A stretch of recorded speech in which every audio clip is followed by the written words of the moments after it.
네, 여러분 안녕하십니까? 오늘 네 번째 시간인데요. 이번 주와 다음 주 두 주에 걸쳐 가지고는 지금 저희 평화분쟁학 관련한 여러 학술적인 논의 중에서도 가장 최근에 주목을 끌고 있는 이슈들 두 가지를 소개해 드리려고 합니다. 그중에 첫 번째 이번 주는 환경 문제에 대해서 좀 다루려고 하고요. 다음 주는 강제 이주 혹은 난민 문제에 대해서 조금 이야기를 해보려고 합니다. 사실 여러분들 최근에 여러 뉴스들을 통해서 환경 문제에 대해서 많이 이야기 듣고 계시죠? 특히나 2020년은 그 코로나 사태 때문에 환경이 인간의 복지와 평화에 미치는 영향에 대한 관심이 굉장히 많이 높아지고 있습니다. 그 이야기를 오늘 조금 해보려고 하는데요. 사실은 환경 문제와 관련된 논의는 저희 평화학 또는 평화분쟁학에서 굉장히 오래된 주제입니다. 가장 중요한 문제는 그 환경으로 인한 여러 가지 자원 문제라든가 또는 삶의 질 관련한 문제를 통해서 사람들이 다시 무력 분쟁에 개입하게 되는 가능성이 높아진다는 게 있고요. 그러한 직접적인 분쟁에 대한 기여를 떠나서 이 환경 문제들은 사실 인간의 삶의 질에 굉장히 많은 영향을 미치잖아요.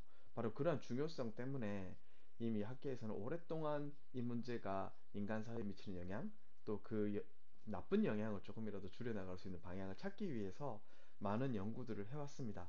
오늘 그 문제에 대해서 크게 한 두 가지 논점을 가지고 오늘 강의의 전반부, 후반부를 한번 구성해 보았습니다. 첫 번째 이슈는 자원 부족 문제인데요. 사실은 환경 문제라든가 또는 그 자연과 관련된 여러 문제가 사람들 사이의 갈등과 분쟁을 일으키는 가장 큰 요인이 무엇일까 생각해 봤을 때 뭔가 부족할 때죠. 식량 부족이라든가 또는 뭐 환경 오염이라든가 이런 것들이 인간에게 꼭 필요한 여러 가지 자원들을 이제 필요량보다 이렇게 그 부족하게 이 공급이 됨으로써 사람들 사이에 경쟁이 일어나게 되고 그 경쟁 때문에 결국 이제 무력 분쟁을 일으키게 되는 여러 가지 상황들을 맞이하게 된다는 게 이제 기본 골자인데요. 바로 이런 문제 때문에 그렇다면 그 자원의 부족, 뭐 자원의 희소성 문제는 어떤 방식으로 나타나는 것일까? 왜 그런 것일까에 대한 연구를 학자들이 여러 가지로 많이 해왔습니다. 뭐 여러분들 어떻게 생각하면 그거 너무 당연한 거 아니야? 라고 느끼실 수도 있겠는데요. 연구해 있는 자료들을 잠깐 살펴보시면 가장 흔히 나타나는 자원 부족의 요인은 supply induced scarcity라고 해서 공급 자체가 줄어드는 문제이죠. 예를 들면 어떤 지역에 가뭄이 오랫동안 들어서 그 식량이 더 이상 예전만큼 이제 생산되지 않는다면 그건 공급 자체가 주는 거죠. 그래서 그건 supply induced scarcity가 될 수 있겠고요. 반대로 공급 자체는 그대로 유지되고 있는데 큰 없는데 영향을 받고 있지 않는데 수요 자체가 늘어나는 경우들이 있죠. 예를 들면 특정 지역에 이제 그 해산물은 예전만큼 계속 잡히고는 있는데 그 지역의 인구 자체가 폭발적으로 증가한다면 그 생선을 필요로 하는 사람들의 숫자가 늘어나기 때문에 결국은 컴피티션이 생기고 경쟁이 생기고 그 사이에서 분쟁이 일어나게 되는 경우라고 생각할 수 있습니다.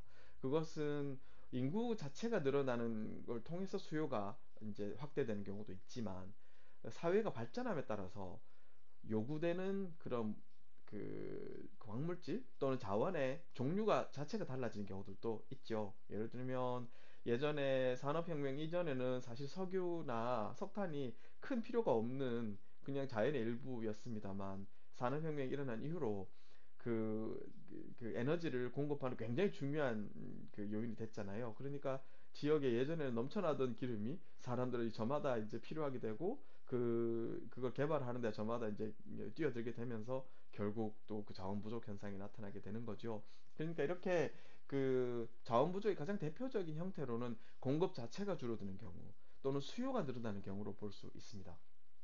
그런데 저희 분쟁학 또는 이제 조금 더 확대해서 이야기하면 개발학 이런 곳에서 조금 더 주목하는 그 자원 부족의 유형 중에 하나가 structural scarcity입니다.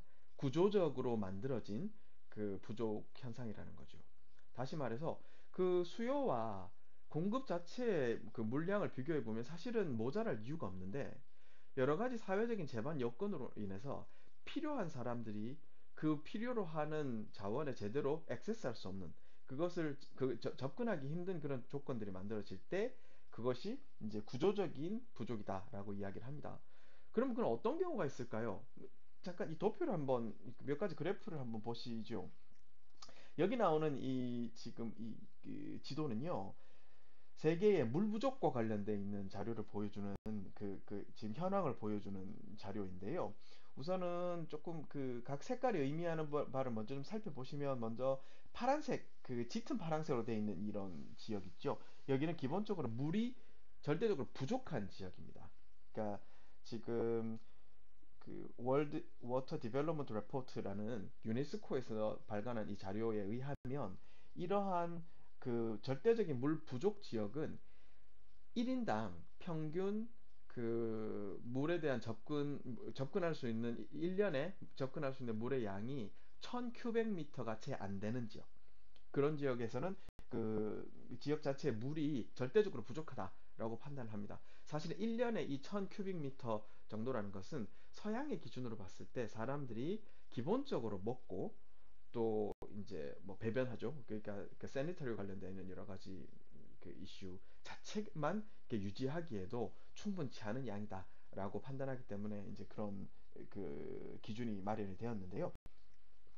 그 다음에 이제 그 파란색, 짙은 파란색 옆에 조금 옅은 색으로 된 파란 지역이 보이시죠? 요런 지역은 이제 아직까지는 물 부족 자체가 아주 심각한 수준은 아니지만, 점점 그 지역의 그 물의 공급량이 줄어들면서 점점 그 근처로 가고 있는, 그래서 기본적인 양 자체는 1년에 1000큐빅미터 이상 되고 있지만, 점점 그 위험 수위가 그 절대적인 부족의 그 기준에 점점 다가서고 있는 지역들을 이제 이야기하는 것이고요. 세 번째, 이제 파란색 줄무늬가 나와 있는 부분 있죠. 이 부분이 이제 Economic Water Scarcity라고 해서 조금 전에 말씀드렸던 구조적인 물 부족 지역을 의미합니다. 이 지역은 물 자체가 부족하진 않지만 여러 가지 사회적인 요건 또는 인프라스트럭처 문제로 인해서 필요로 하는 사람들이 충분한 양의 물에 접근할 수 없는 경우들을 말합니다. 뭐 이런 경우는 예를 들면 물이 산 꼭대기에 있는데 사람들이 이제 산 밑에 살고 있단 말이죠. 그렇다면 그 위에 아주 수량이 풍부한 호수가 있지만 사람들이 매일 거기에 올라가서 물을 갖고 내려올 수가 없잖아요. 이런 경우에 그 물을 그 수원에서 사람들이 살고 있는 곳까지 이어주는 그 파이프라인 같은 거에 제대로 있지 못하다거나, 또는 물이 바로 그 인근에 있지만 여러 가지 사회적인 이제 뭐 분쟁이라든가 부족 간의 그런 충돌이라든가 이런 문제 때문에 여기 많은 사람들은 이 그 수원에 제대로 이렇게 접근하지 못한다거나 하는 여러 가지 그런 문제들로 인해서 그 사람들이 실제로 그 수량과 관계없이 물 부족 현상을 겪고 있는 지역들을 이 Economic Water Scarcity라는 이름으로 표현하고 있습니다. 한번 보시죠. 실제로 물 부족이 아주 그 현저한 지역들을 보시면, 여기 멕시코, 그 다음에 미국 남부 지역, 그 다음에 요 아프리카의 사하라 그 사막이 있는 지역, 그리고 중동 지역, 그 다음 아시아 중에서 남아시아 쪽, 그 다음에 여기 그 중앙아시아 쪽 지역이 특히 이제 물 부족을 많이 겪고 있고요.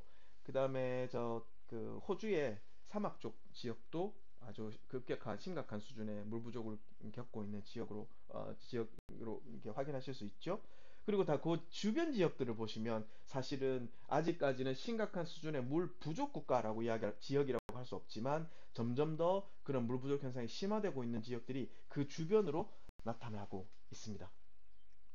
그런데 이제 다른 지역들은 그러면 물리적인 그 물의 양이 부족하진 않다는 거죠. 그런데 여러 가지 사회적인 요인으로 인해서, 구조적인 요인으로 인해서 물이 부족해지는 지역들을 한번 보시죠. 어딘가요? 일부 남아메리카 지역 보이시고요.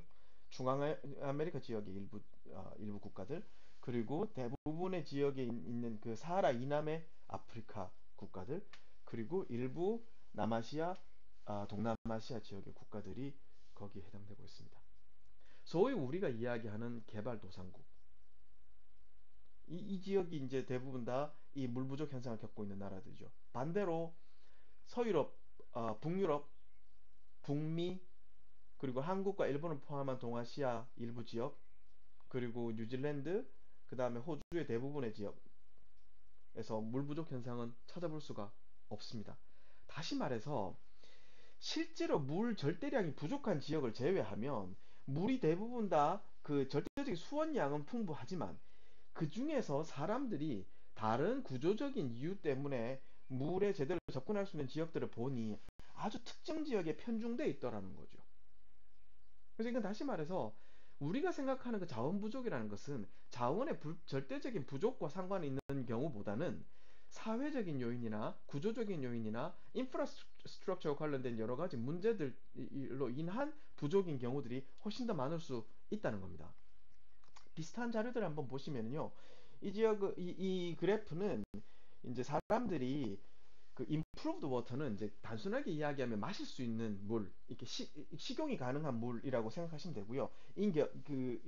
그런 경우에 제대로 접근할 수 없는 사람들의 비율을 나타내는 것이 첫 번째 그래프고요. 두 번째는 improved sanitation, 그러니까 우리 화장실이나 다른 욕실과 관련된 여러 가지 시설들이 제대로 갖춰지지 않은 지역들, 거기에 살고 있는 인구 비율을 그래프로 이제 나타낸 것인데요. 첫 번째 그래프를 먼저 보시면 물과 관련되어 있는 물 부족 지역 이 어딘가 살펴보면 이 거의 절반에 해당하는 지역들이 전부 다 서브사하란 아프리카, 사하라 이남 지역의 아프리카 국가들이고요. 그 다음에 이제 그 남아시아, 그 다음에 동아시아 대부분은 이제 중국이지요. 그 다음에 동남아시아 지역, 그리고 나머지 지역들로 되어 있습니다. 대부분의 그 물 부족 현상을 겪고 있는 나라들을 보니까 아프리카와 아시아의 지역들이더라. 두 번째로 이제 이 세니테이션, 그러니까 물이나 그 샤워 시설이나 화장실과 관련된 여러 가지 시설들을 살펴보시면 일본이 어딘가요? 서던 에이시아, 그러니까 남아시아 지역입니다. 인도라든가 스리랑카라든가 또는 파키스탄, 방글라데시 이런 지역인데요. 이런 지역은 아프리카보다 훨씬 더 이제 그 비율이 높잖아요. 그건 이제 사회가 스스로 이제 그 사회의 거버넌스와 관련돼 있는 문제이기도 하지만 또 문화와 관련돼 있는 문제이기도 하거든요. 그 이제 거기에 살고 있는 사람들이 기본적으로 이제 배변 활동이나 그 화장실을 쓰는 문제에 대해서 유럽 사람들과는 다른 식의 접근법을 갖고 있는 거죠. 이제 그로 인해서 발생되고 있는 그 요인들이 하나 있고요. 그 다음에 이제 두 번째가 그 사하라 이남 지역의 아프리카입니다. 그 다음에 이제 동아시아, 역시 여기도 이제 대부분이 중국이고요.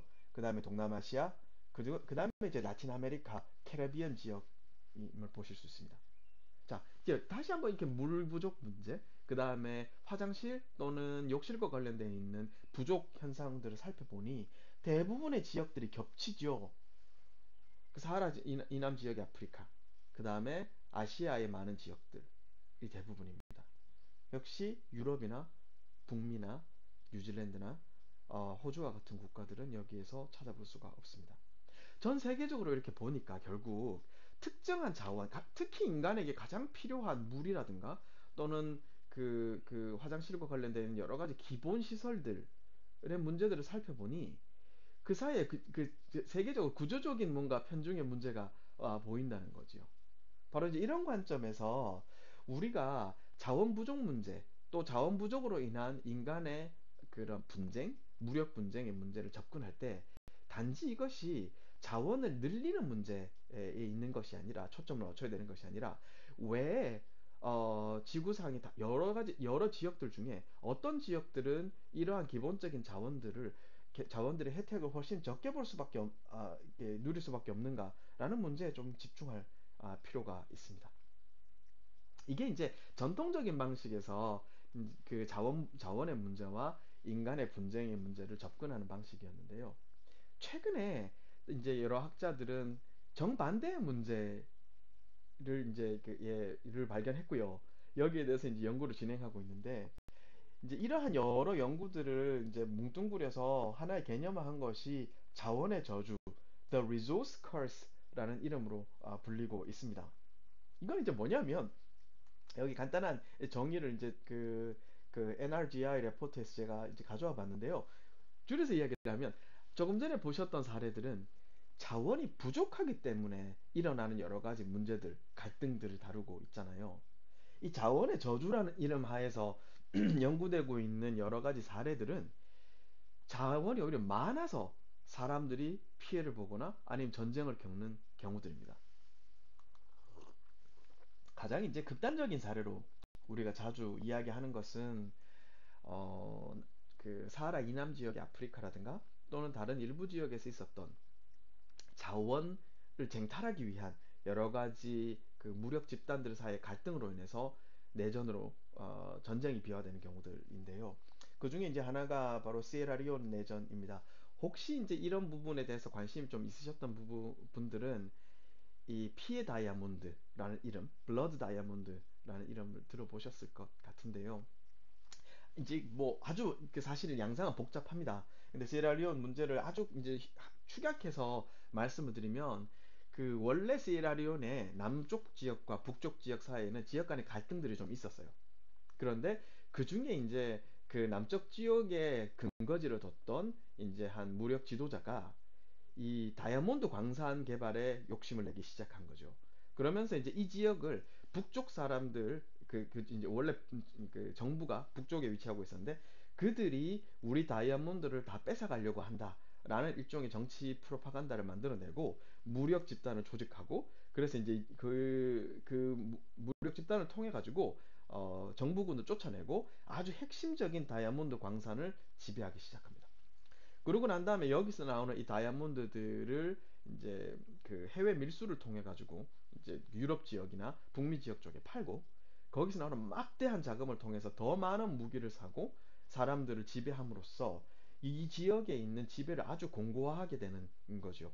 그래서 이 무력 지도자가 이제 나중에는 이제 뭐 그 정부군과의 전투 또는 이어지는 평화 협상 과정에서 굉장히 많은 파워를 발휘하고요. 심지어 나중에는 이 정부군의 그 협조하려는 그 이제 그 기색이 좀 보이기만 하면 자기들이 보호한다고 주장했던 지역에 있는 사람들조차도 굉장히 심각한 수준으로 고문하고 또 학살하고 이제 했던 그런 전쟁들이 있거든요. 다시 말해서 여기에 있는 사람들, 이 다이아몬드 채굴이나 전쟁에 동원된 사람들은 이 지역에서 났던 그 막대한 양의 다이아몬드에서 혜택을 본 게 하나도 없어요. 오히려 자원이 없었다면 물론 그 지역 간의 갈등, 인종 간의 갈등들은 여전히 존재했겠지만 그것으로 인해서 엄청나게 많은 사람들이 학살당하는 내전까지 겪지는 않아도 됐을지도 모르는데 오히려 거기에 막대한 자원이 생김으로써 사람들이 심각한 수준의 피해를 보게 되는 이제 현상들을 확인할 수 있습니다. 그보다는 조금 더 수준이 이제 그 폭력의 수준이 덜하지만 다른 형태의 또 여러 가지 그 자원의 저주 사례로 이제 자주 언급되는 것 중에 하나가 파푸아 뉴기니의 자원 개발인데요. 여러분들 혹시 파푸아 뉴기니라는 나라 어디 있는지 이렇게 머리에서 떠올리실 수 있나요? 그러니까 인도네시아에서 조금 더 이제 동쪽으로 가면 이 그 파푸아 뉴기니 지역의 섬이 있는데요. 그 중에 일부는 이제 인도네시아에 포함되어 있고요. 나머지 또 이제 파푸아 뉴기니 자치가 자체적으로 또 이제 정부가 운영되고 있는 곳도 있습니다만 아무튼 이제 이 섬에서 그 여러 부족들이 사실은 아주 이 산발적으로 이렇게 여러 지역에 따로따로 흩어져서 각 부족의 정체성을 가지고 지역별로 아주 어느 정도의 거버넌스의 독립성을 갖는 그런 일종의 연방제 같은 정부 형태를 이제 거버넌스 형태를 유지하고 있었다고 해요. 그런데 이제 파푸아 뉴기니의 중앙 정부가 조금 더 강력한 이제 통제권을 갖고 전 지역을 이제 하나의 국가로 통합해가는 과정에서 여러 가지 갈등들이 생기곤 하지요. 특히나 이제 이런 문제와 관련해서 이제 특정 지역에 자원이 많이 있는 지역들이 있잖아요. 근데 이런 경우에 해외 자본들이 이 지역에 있는 그 자원을 개발하기 위해서 뛰어들게 되고 그들이 이제 정부를 구성하고 있는 여러 정치 지도자들과 결탁하게 되면서 사회에 많은 이제 갈등들이 생기게 됩니다. 그중에 이제 가장 대표적으로 나는 것이 이제 뭐 셰일가스라든가 또는 그 석유라든가 이런 자원들인데요. 자주 이제 언급되는 것이 이제 엑소모빌 같은 해외의 큰 이제 그 자원 개발 업체들이 들어와서 이제 아주 이제 일정에게 보상액을 제시하고 그 지역에 이제 일종의 채굴과 관련 독점권을 갖는 거죠. 그러고 난 다음에 그 채굴을 하는데 그 채굴하는 지역들이 상당 많은 지역들이 그 지역에 있는 사람들이 신성시하는 산이거나 또는 그 사람들의 선조가 묻혀져 있는 땅이거나 또는 그 사람들과 관련된 그 사람들의 문화와 관련된 여러 가지 그 행동 양태와 행동 양태에 중요한 영향을 미치는 지역들인데 그 지역 주민들의 그런 요구 사항들이 제대로 반영되지 않고 않은 상태에서 이제 그 지역 그 기업들이 들어가서 이제 장기적인 채굴을 하고 또 그 과정에서 많은 사람들이 원래 살던 지역에서 쫓겨나게 되는 그러고 난 다음에 원래 약속했던 그 많은 돈들은 다 어디로 갔는지 지역 주민들은 그러한 경제 개발의 혜택을 전혀 보지 못하는 그런 상황들이 이제 반복됨으로써 과연 이 자원 개발은 누구를 위한 것이냐라는 근본적인 문제 제기가 시작되고 많은 사람들이 여기에 반발해서 또 반정부 시위를 벌이는 일들이 많이 일어났습니다. 그래서 이렇게 어떤 지역들은 이제 그 정치 지도자들의 그러한 욕심 때문에 그 사회 전체가 아주 심각한 수준의 전쟁의 참화를 겪게 되기도 하고요. 다른 지역에서는 그런 정도까지는 아니지만 대부분의 국민들이 오히려 개발의 이익에서 그 혜택을 전혀 보지 못한 상황에서 피해만 보고 그 살던 지역에 쫓겨나는 그런 형태들이 많이 일어나고 있습니다.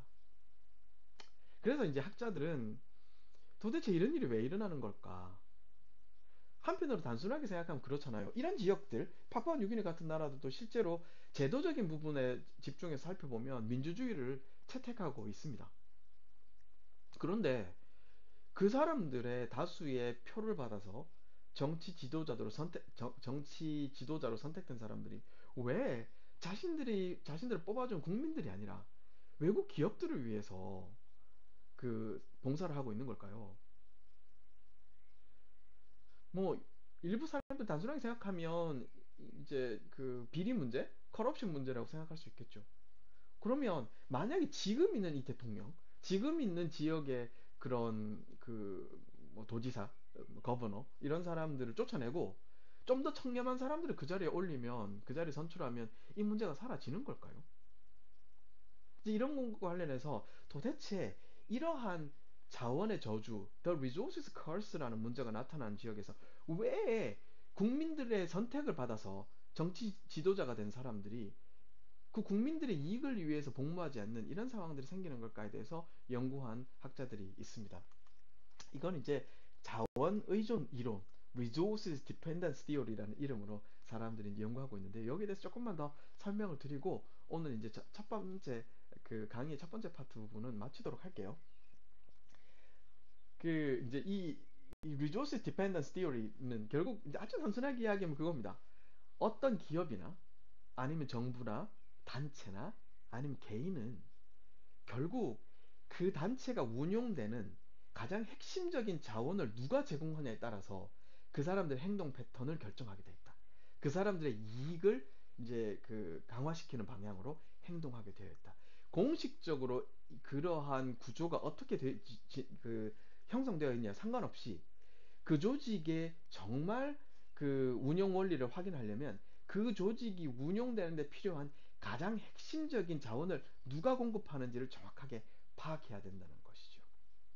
그래서 똑같은 일을 하는 예를 들어서 NGO가 있다고 한번 생각해 봅시다. 그 NGO가 한국이 기반을 갖고 있지만 실제로 일은 예를 들면 그 라틴 아메리카에 있는 안데스 지역에 안데스 산맥 지역에서 어떤 이런 그 뭐 옥수수라든가 이런 다른 여러 이제 그 농작물을 개발하는 그런 프로그램을 해서 그 지역에 있는 사람들과의 그런 장기적인 경제 발전을 도모하는 프로젝트를 하고 있다고 칩시다. 예를 들면 그래서 네 개의 기관이 있는데 예를 들면 똑같은 사이즈의 인적 구성도 비슷하고 비슷한 일을 하는 네 개의 기관이 있다고 쳤을 때 어떤 기관은 예를 들면 대부분의 돈을 예를 들어 하나의 기업에서 이제 그 지원을 받아가지고 모든 활동을 다 하는 NGO가 하나 있고 또 다른 하나의 NGO는 정부 기관에 정부에서 이제 하는 여러 가지 그 기금 지원 활동들에 이제 그 지원을 해서 펀딩을 따내서 그 돈으로 운영하는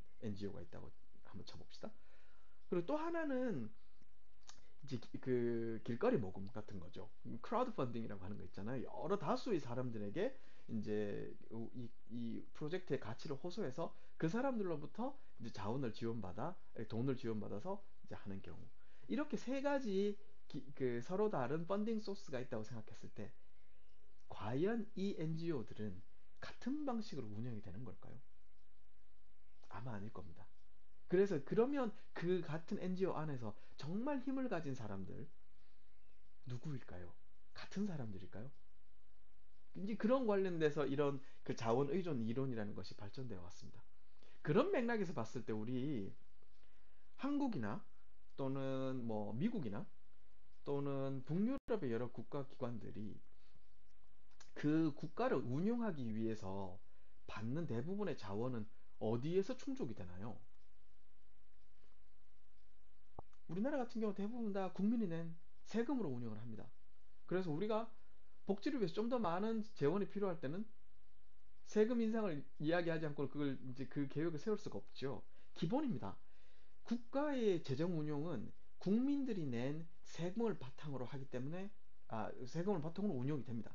그렇기 때문에 그 국민들의 선택을 받은 정치 지도자들도 그 국가를 제대로 운영하기 위해서는 국민들의 동의를 구하고 국민들의 이해관계를 반영하는 정책을 실행할 수밖에 없다는 거죠. 조금 전에 말씀드렸던 이 자원 의존 이론을 이 이론에 의존해도 그렇습니다. 굳이 민주주의 이론을 가져오지 않더라도. 그런데 조금 전에 말씀드렸던 이 파푸아 뉴기니 같은 국가들은 국가 재정의 대부분을 이 세금에 의존할 수 없는 구조인 겁니다.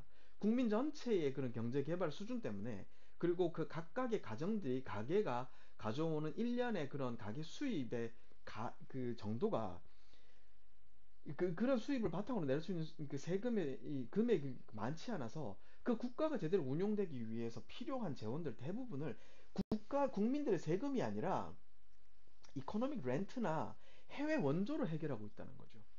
이코노믹 렌트라는 건 이제 그 혹시 그런 개념을 들어보셨는지 모르겠는데요. 예를 들면 그런 겁니다.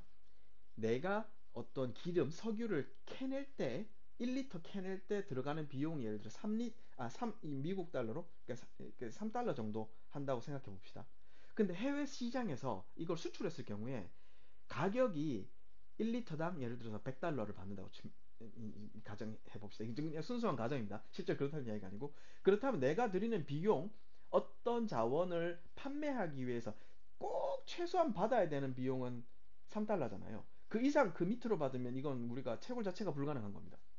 근데 실제 시장 가격은 100달러라면 그 사이에 그 갭 있죠. 97달러가 이 이제 이코노믹 렌트라고 우리가 보통 부르는 그런 일종의 소득입니다. 그리고 이런 자원이 이게 풍부한 국가들은 대부분의 국가 운영의 자금을 바로 이러한 해외 판매에서 나는 이 수익금 그리고 해외에서 들어오는 이제 여러 형태의 경제적인 지원, 원조에 의존하고 있는 겁니다. 그렇다면 물론 이 대통령이라든가 이 정부에 있는 그런 관리들의 입장에서는 자신들을 그 자리에 올라오게 뽑아주는 사람들은 국민이지만 이러한 자신들의 일을 할 수 있게 뒤에서 컨트롤하는 사람들, 그 자원의 핵심 공급자는 해외에 있더라는 거죠. 결국 이 이코노믹 렌트도 해외 수입자, 그 구매자가 결국은 그 수입의 정도를 결정하는 거잖아요. 그러니까 이 사람들이 점점 더 해외에 있는 사람들의 눈치를 볼 수밖에 없고 그 사람들의 이해관계에 좀 더 맞는 정책을 펼 수밖에 없다라는 것이 이 자원 의존 이론의 바탕으로 한 이 분석입니다. 근데 이게 이제 그 이론을 조금 더 설명을 드려야 돼. 그럼 이런 이론을 놓고 보면 우리가 뭐가 좋아지는 걸까요? 이런 분석해서 우리가 그렇구나. 결국은 이러한 자원이 어디에서 오는가? 정부 운용의 자원, 핵심 그 재원이 어디에서 마련되는가를 바탕으로 봤을 때 이러한 국가들이 해외 눈치를 볼 수밖에 없는 것은 당연한 일이구나.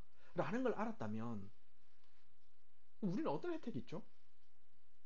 보다 구체적으로. 그렇다면 이런 문제들, 조금 전에 말씀드렸던 이 그 자원의 저주 문제를 해결하기 위해서는 그럼 어디서 시작할 수 있을까?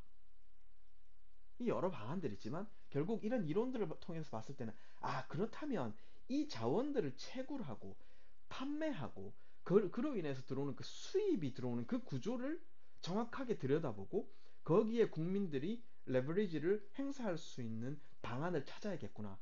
그게 바로 지금 눈앞에 보이는 정치 지도자를 갈아엎는 것이 아니라 다른 사람들로 갈아치우는 것이 아니라 보다 구조적으로 이러한 문제들이 조금 더 이러한 문제들이 개선될 수 있도록 장기적인 방법에서 방향을 찾아나가는 그런 길이 될 수 있겠구나라는 걸 확인할 수 있는 거죠. 현실의 문제를 어떻게 개선할 수 있을까를 판단하는데 특정 이론을 통해서 그 현상을 정확하게 분석하는 것은 그런 면에서 굉장히 중요하다고 할 수 있습니다. 네, 오늘 일단 첫 번째 부분은 여기까지 하겠습니다. 수고하셨습니다.